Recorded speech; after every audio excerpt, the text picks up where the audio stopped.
Hello and welcome back to Survival Sealab. I'm Modi Operandus.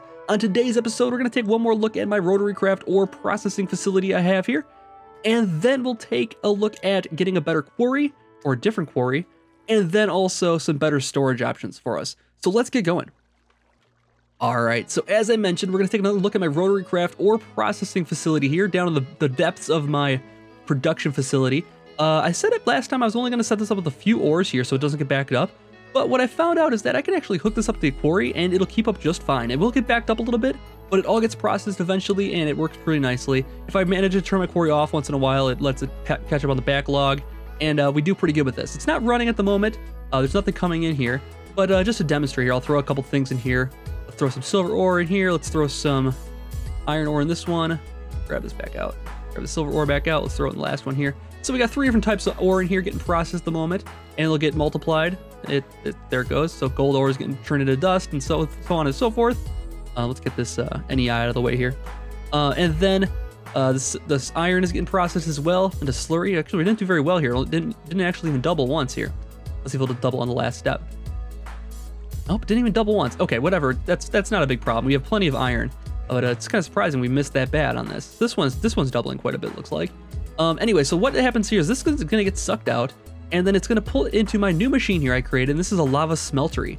And what this needs, it needs lava, so it needs a lava connection at all times. So I'm using my ender tank system for that. And it needs power, so we're using another magnetostatic engine to power this, and also have it split off, because it doesn't require a lot of power. I have it split off and also doing a coil thing here so I can charge this bad boy up, my gravel gun. And this gravel gun actually have got it up to 8 hearts of damage per shot, so that's really good. We can get this even higher if we charge the coil more, but it's hard to get them without breaking. I'm trying to get up to 2,000, but I usually miss it and it breaks before I can catch it. So the regular coils are no good. We could build a diamond one, and that will take more punishment, but I haven't gotten around to that just yet. So anyways, what happens is all these ores are going to get processed in here and then pulled into the smeltery, and what this can do is do 18 different things at the same time. So as you can see, it's doing a whole batch process. If you get this thing filled up with things, it'll all go at once here, which is pretty amazing. It's pretty cool to see. So I'd like to just sit here and watch this for a long time. Sometimes just look at the whole factory coming in here, and this is going really well. So I had this hooked up to the entire quarry, but I turned it off for now because we're gonna do some work on our quarry today. And actually, we're gonna work on making a different kind of quarry, the endothermic quarry. So let's head over to my main laboratory here and take a look at that. Oh, before we do that, we should actually look at some better storage options. So what I've done between episodes is I've made some deep storage units, and I have I took the things out of the barrels and I'm putting it into these. Now these are better than barrels because barrels can only hold 64 stacks of something, but these can hold upwards of millions of stacks basically. So we can hold millions and millions of stone and cobblestone and all that in here. We'll never run out, and it's going to be important because, as I mentioned, I'm going to be doing a new project soon, and it's going to take thousands and thousands of stone. I'm going to turn this stone into something else, probably smooth white stone from Mine Factory Reloaded, because that doesn't look too bad, and it's pretty easy to make, just sugar and stone, and we can make a nice looking white block, which I'm looking for here. And so I set up this machine over here to basically process a bunch of cobblestone into stone for me, and it's doing pretty well. I'm just taking it out of here manually and putting it back into the deep storage unit for now. And then actually the nice thing about these is you can actually break them and take them with you. So this is full of gravel, for instance. If you break it, the gravel's not going to go everywhere. It's just full of gravel, contains 61 gravel. So we can actually, once we're done, we'll put all the white stone into there and then take this with us over to the building area. That way I have all my white stone with me at all times. But this part is not hooked up to the ME network, so we need to do that today. And to do that, we're going to use storage buses. And I believe that I set up the, I set up a storage bus in here. So what this is going to do, we need 8 of them for now, I think. So let's go 8 and begin crafting those. So it's going to do it all for us pretty nice and easily. And what this is going to do, it's going to act as an import and export for these things down here. So everything that's inside of the ME system that gets put in will get pulled out to these that belongs in these chests here. And then anything that it needs, it'll pull out of here directly as well. So all we need to do is we'll put the import buses on the bottom. Let's put it on the bottom of these. So let's head downstairs here and let's take out these blocks here. We'll put it on the bottom section of each of these. Then we can run the wire underneath, keep that out of the way. So put the storage buses on the back of all these. Oops, that went the wrong direction. That's no good. Break that one quick and fix that. All right, so what this should do in theory is we'll need some cable as well. and we'll bring the wire all the way over across here. And I'll probably add more of these in the future because they got a lot of storage actually. So we'll bring this all the way across here. Keep it. We'll do some micro blocks and keep it inside of the blocks here, and we'll hook it up to the interface. I can't really hook up directly to the interface, but we'll hook it up to the ME network from there. So let's grab some ME cable. And I should have someone here ready to go. ME cable. I only got 2. Okay, so I'm gonna have to craft. Let's craft another 10 of those, 20 of those. Let's do 20. Shouldn't be a problem. 6 is done already. It's missing, probably missing some items. It's missing nether quartz dust and fluid dust, and I haven't told it how to make that stuff yet. So hopefully, 8 is gonna be close. I don't think we're actually gonna be able to do it with 8. We'll see. I don't think it's gonna be enough. We'll make some more quartz dust here in the meantime if it doesn't work. So all we need to do is connect this to the network. Not quite enough, damn it. All right, so we have to make some more nether quartz dust and some. Do you not have any of that really? All right, we'll grab some quartz out of here, make some quartz dust, and it'll be all good. I'll just do a stack of it. Don't really need this for much else these days. So we'll put this back into the pulverizer down here, and we'll make it up quick, and I'll be right back. All right, so we got 15 cable now. And we'll connect this to the network now, and it should go right away, and that'll connect then. Okay, so now we should be able to go upstairs, and let's see if we look for like stone, for instance. Yes, we have all 5,000 stone available to use.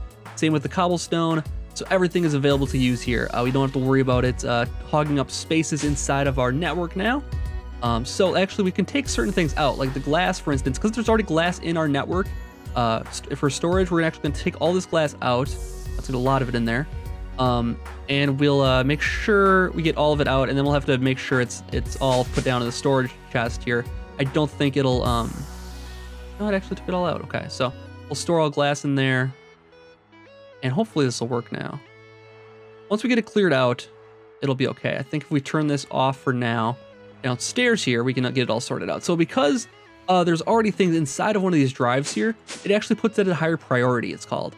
And so it's doing priority on one of these drives, unfortunately, rather than doing the highest priority on the downstairs storage, the mass storage system, the deep storage system. So we'll need to sort this all out by getting everything out of here that's already in here. I don't think there's any stone or cobblestone or anything like that in here.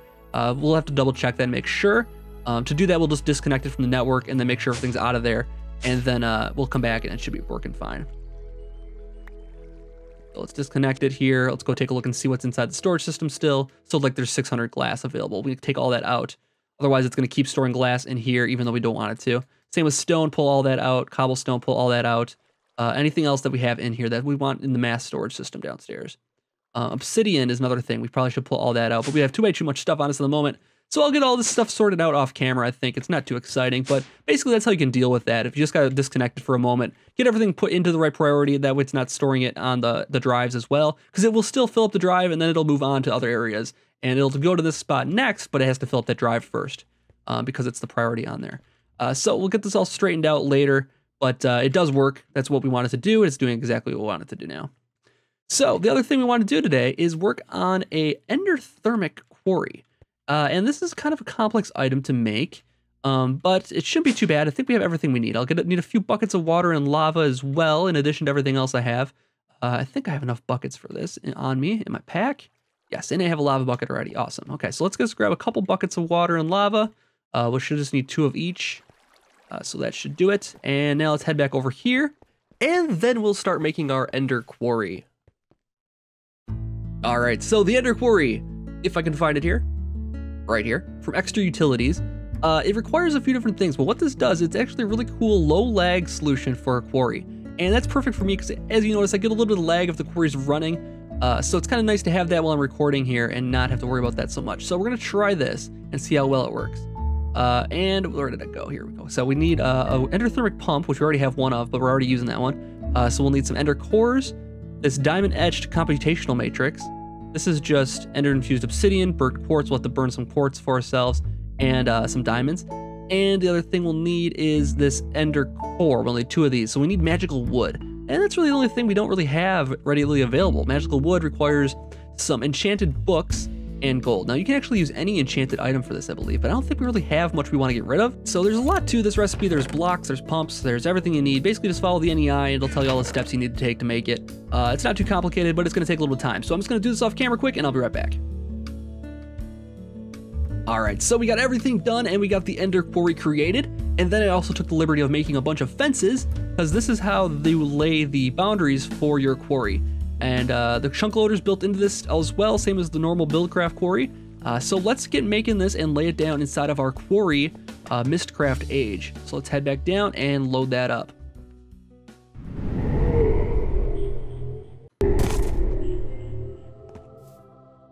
Got horses up there, horse butts right above us, floating around. So the quarry is going. I made another small one over here. Actually, I've done a lot of mining in here, as you can see. I just finished this large chunk here. And now I just decided to lay it down because I knew I was going to be making an Ender Quarry here this episode, so I didn't want to make too big a one. It looks like it didn't get too far just yet, but we'll turn this off. Let's turn this off for now. Let's take this stuff back, and let's find a new spot to put a Ender Quarry here. So let's take all this stuff with us, and we'll put a different spot altogether, and then we can see how well it'll work.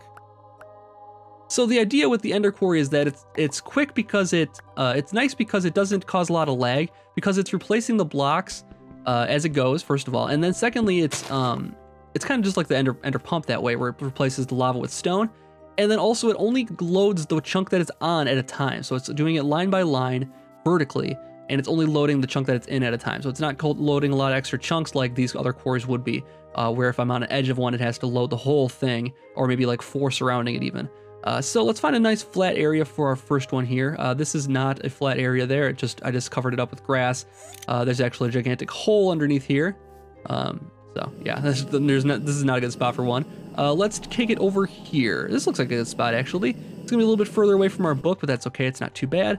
And let's lay down some fences, and then we'll lay down the quarry.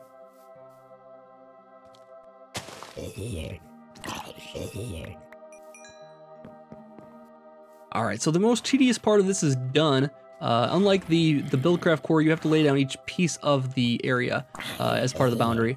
With the Buildcraft, obviously, you just lay down the landmarks and it does it all for you. I'm sorry, horse, you're gonna have to get out of the way here. A quarry's going down right where you're standing. So I think we just lay this right in the middle of the fence here. And oh god, we're getting attacked. So it established the boundary for it, and let's get our sword back out here and deal with this angry zombie here. All right, so the quarry is established. Horse, you're gonna have to move. Sorry, buddy. Didn't mean to have to do that. Oh my god, you really get out of here. Oh, we're getting infested here. Everyone back off, please.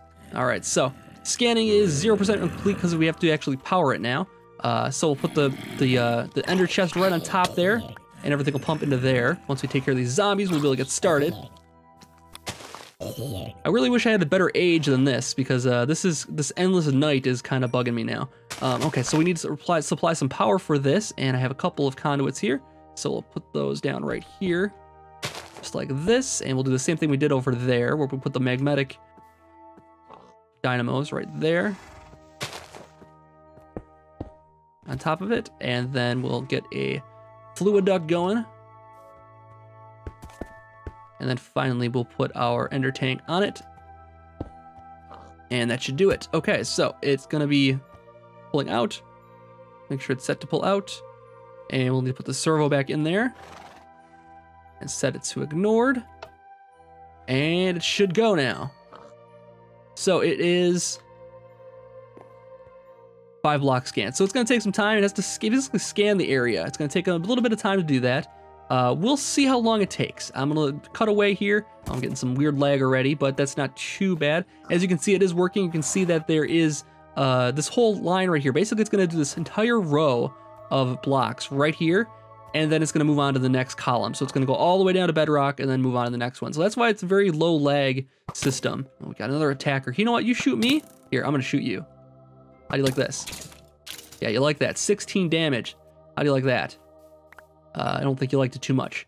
All right, so I'm going to let this go for a bit, and we'll check in on it in a little while. All right, so I've let this quarry run for about 20 minutes or so, and it's 30% done. So actually, it's not too bad. I did add some more engines onto here just so we can, some more magnetic dynamos, so we can get a little bit faster production, but it's a little different style than the Buildcraft Quarry. If you're used to that, it's much different because it's doing things vertically. it's going through each little chunk right here. It's doing it all the way down to bedrock and taking out any ores it finds. So you'll see this occasionally pop up with something in here, but until it finds a vein of something, it's not really going to have much in this chest here. So as you can see, it just popped up something for a second there, and it already got pulled out by my system. So it takes a little bit of time to get going. You can't really see the progress. You can just see where the glowing portion's at, so you know where it's working. As you can see, it's less than halfway done right now, but it's actually going pretty fast. It is a little more power hungry, I've noticed. It's not super fast, but then again, it's a different way of thinking about things, because if it's 30% done, you think of a quarry of this size, would probably be about the same right now. The idea here is that it's just loading one chunk at a time, though, so it's only loading the chunk that this little particle is in right now. So when I walk away, it's still working off camera, but when I'm off world here, but it's not loading all these chunks, so there's less lag in general. It still has a little bit of spikes, I've noticed, since I turned it on, but it's not too bad. And the idea here also is that it's not as power hungry as the Buildcraft Quarry, because a Buildcraft Quarry will keep going regardless if it's working or not. It'll just keep drawing power and wasting these machines and wasting my lava. But since our lava source is virtually infinite, that's not so much of a problem for me. I just wanted to try out a different kind of quarry and see how that worked. And it seems to be pretty cool. We'll take a look and see. We can't really see the progress of it because basically what we're going to be end up with is that this whole region will be dirt. We'll go back through here with a shovel afterwards to just demonstrate that, but it's just basically going to have all of the raw materials taken out of it. It's a little bit hard to see working. Let's go back to the Sealab, and you can see that it is working, even though it doesn't look like it is right now. So as you can see, stuff is flowing in here. It's not even even slower than the Buildcraft Quarry. It looks like it's going nice and slow when you see it in person, but it's because it's going vertically. It's not making much progress every couple minutes, but it's actually doing quite a bit of work, sorting out the cobblestone and getting the ores and that kind of thing. If we go down to our production area here for our processing, everything's running smoothly here, like clockwork, going quite well. Right here, our nickel solution's getting processed, and nothing's going in this extractor for some reason. Oh, because it didn't get it connected. Well, we're going pretty good here for only 2 connections. That's not too bad. Somehow I must have gotten blown up by a creeper or something like that along the line here. I did have an explosion down here between episodes. Nothing too traumatic, just blow up a bunch of the wires. Luckily, this rotary craft stuff is pretty durable. Anyways, I think that's going to do it for this episode of Survival Sealab. I hope the Ender Quarry was pretty cool. We will take another look at some other quarries and that kind of thing later. In a future episode, we'll look at like the Quarry Plus quarries and that kind of thing. I think we should do that pretty soon here, though. I think we're ready. We can handle some Silk Touch on some quarry would be pretty much amazing. So maybe we'll do that later. Anyways, I've been Modi. Thank you so much for watching, and I'll be back for another episode of Survival Sealab very soon. Have a good night.